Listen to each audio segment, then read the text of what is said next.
Hello friends, welcome to defence matrix.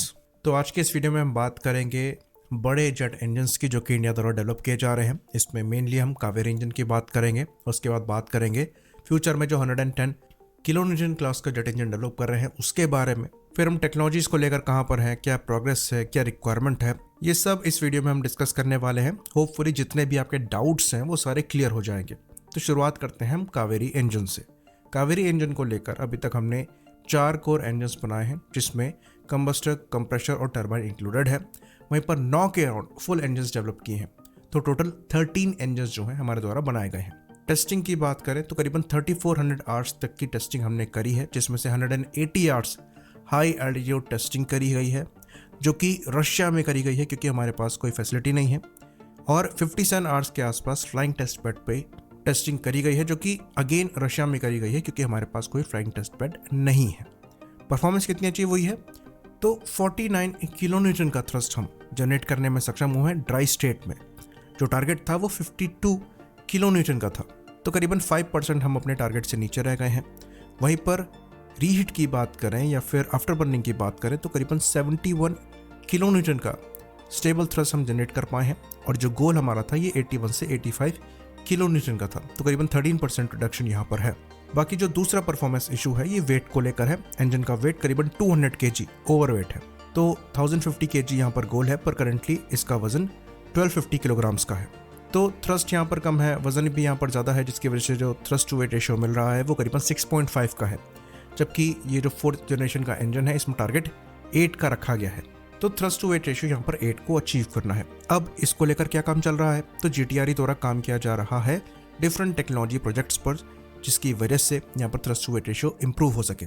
जैसे कि higher inlet temperature को इनेबल करने के लिए, जो कि 2000 से 2300 केल्विन तक का हो सकता है, सिंगल क्रिस्टल टर्बाइन ब्लेड्स को डेवलप किया जा रहा है, जिसके लिए कास्टिंग जो है ये DMRL द्वारा बनाई जा रही है। तो यहाँ पर 2nd जन, 3rd जन और 4th जन की कास्टिंग पर काम किया जा रहा है। तो जो आपको माइनर थ्रस्ट इंप्रूवमेंट चाहिए वो यहाँ से आपको मिलेगा। बाकी वेट रिडक्शन के लिए ब्लिस्क को डेवलप किया जा रहा है।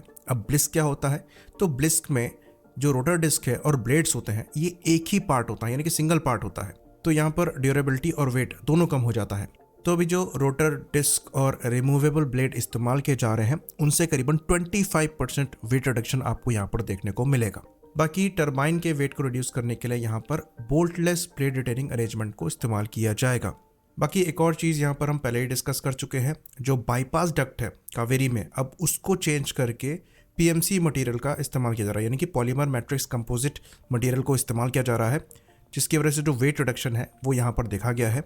जो मेटालिक बाईपास डक्ट है वो करीबन 32 किलोग्राम्स का था, वहीं पर जो PMC है वो अराउंड 26 किलोग्राम का है। बाकी पाउडर मेटलर्जी डिस्क पर भी काम किया जा रहा है, जिसके लिए आपको ऐसी मशीनें चाहिए जो कि हमारे पास अवेलेबल नहीं है। जैसे कि 50,000 टन फोर्ज प्रेस हमें चाहिए, तो ये चीज़ें अवेलेबल नहीं थी कंट्री में, पर अब जाकर HAL द्वारा इस पर काम किया जा रहा है।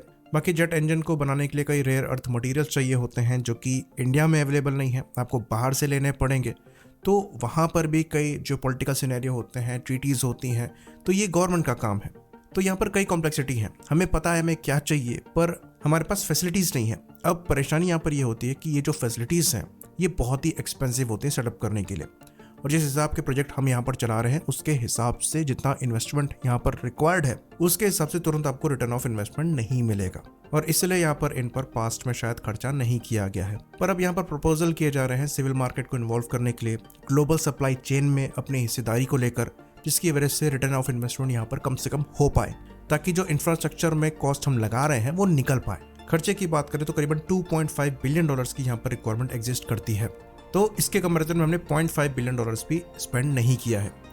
एग्जाम्पल लें तो टर्की द्वारा TF-35,000 इंजन बनाया जा रहा है, जिसके लिए उनका प्लान है करीबन 3 से 5 बिलियन डॉलर्स को स्पेंड करने का। वहीं पर साउथ कोरिया द्वारा भी डोमेस्टिक जेट इंजन को डेवलप करने के लिए करीबन $2.3 बिलियन को अलग रखा गया है।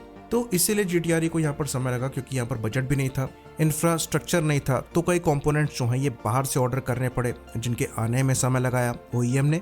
उसके बाद फिर ये कंपोनेंट्स आ गए, फिर टेस्टिंग प्रोसेस जो है उसमें समय लगा, जिसके लिए अगेन बाहर जाना पड़ा, चाहे हाई एल्टीट्यूड टेस्टिंग हो, चाहे ये फ्लाइंग टेस्ट बेड में टेस्टिंग हो। तो अब यहाँ पर टाइम को कट शॉर्ट करने के लिए GTRE ने गवर्नमेंट को प्रपोज किया है एल्टीट्यूड टेस्ट फैसिलिटी की रिक्वायरमेंट का, फ्लाइंग टेस्ट बेड की रिक्वायरमेंट का और कंपोनेंट टेस्टिंग की रिक्वायरमेंट का। साथ ही साथ जो कॉम्प्लेक्स मैन्युफैक्चरिंग फैसिलिटीज़ हैं जैसे कि electron beam, physical vapour deposited, thermal barrier coding, इनकी फैसिलिटीज़ की भी रिक्वायरमेंट यहाँ पर सामने रखी गई है।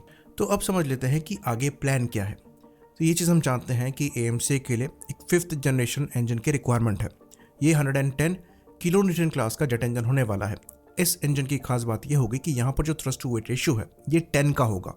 4th जनरेशन इंजन में जो कि कावेरी है, हमें 8 थ्रस्ट टू वेट रेशियो की रिक्वायरमेंट है, यहाँ पर 10 की रिक्वायरमेंट है। तो इसको डेवलप करने के लिए हम पार्टनर देख रहे हैं जिनसे हम कई क्रूशल टेक्नोलॉजी लेंगे, जिसमें नो हाउ और नो वाई भी हमको मिलेगा, यानी कि पूरा IPR और टेक्नोलॉजी हमारे पास अवेलेबल रहेगी। तो इस प्रोग्राम के अंतर्गत भी कई फैसिलिटीज़ जो हैं इंडिया में कंस्ट्रक्ट करी जाएंगी, ऐसे प्लान है, और कई टेक्नोलॉजीज भी इंडिया को मिलेंगी। बाकी ये बात भी हम आपको बता दें कि ऐसा ही नहीं है कि खाली इस जॉइंट वेंचर को लेकर ही हम वेट कर रहे हैं।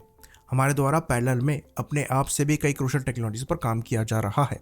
इवन 6th जनरेशन इंजन्स पर भी हम काम कर रहे हैं, जिसके बारे में हमने बात करी थी।